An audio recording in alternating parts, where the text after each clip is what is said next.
आप बाहर जाइए और फिर हमारी इजाजत लेकर अंदर आइए। आज तक मुझे किसी से इजाजत लेकर मिलने की जरूरत नहीं हुई कलेक्टर साहब। मैं तो चीफ मिनिस्टर के कमरे में भी यूं ही दाखिल हो जाता हूँ। ये चीफ मिनिस्टर का कमरा नहीं है, ये कलेक्टर का ऑफिस है। आप बाहर जाइए और अपने नाम और काम की चिट भेजिए।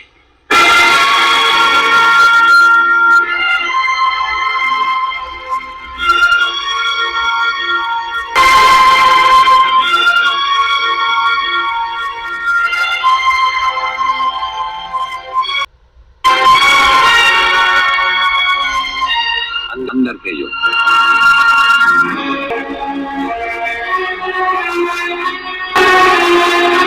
अब तो बधाई दे सकता हूँ ना? मुबारक हो। हम अजनबियों से हाथ नहीं मिलाते, दिल मिलता है तो हाथ मिलाना अच्छा लगता है। मुझे खड़े रहकर बात करना अच्छा नहीं लगता कलेक्टर साहब। मेहमान को अगर बैठने के लिए नहीं कहा गया तो मैं खुद बैठ जाता हूँ। यहाँ हम लोग को बिठाते हैं जो बुलाए जाते हैं, जो सिर्फ सलाम करने आते हैं उन्हें वहां बिठाया जाता है।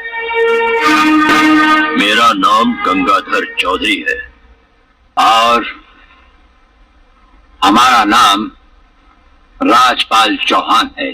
मैं यहाँ के मशहूर चौधरी खानदान से ताल्लुक रखता हूँ और हमारा खानदानी सिलसिला अजमेर के मशहूर पृथ्वीराज चौहान से मिलता है। मैं शिकारपुर का सबसे बड़ा जमींदार हूँ।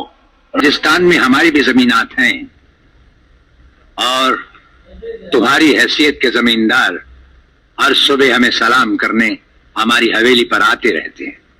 कलेक्टर साहब, आप जैसे बहुत से कलेक्टर यहाँ आए भी और चले भी गए। मेरा मतलब है कि समझ गए हम तुम्हारा मतलब।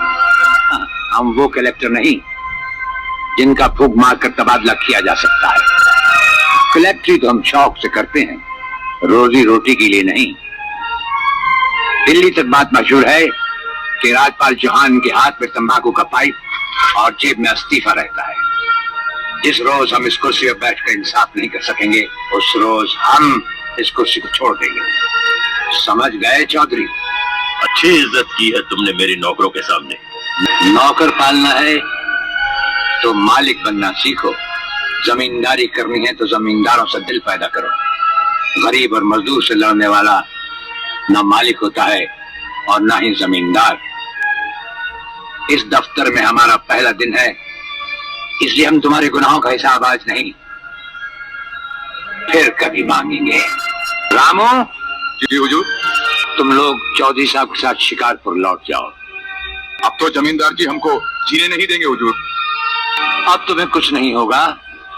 चौधरी साहब जान चुके हैं कि हम कलेक्टर ही नहीं कुछ और भी हैं।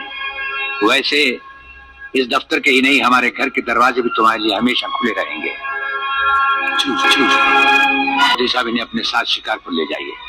मुझे तुम्हारी नसीहत याद रहेगी कलेक्टर साहब। नसीहत ही नहीं, ये मुलाकात भी याद रखना। जरूर।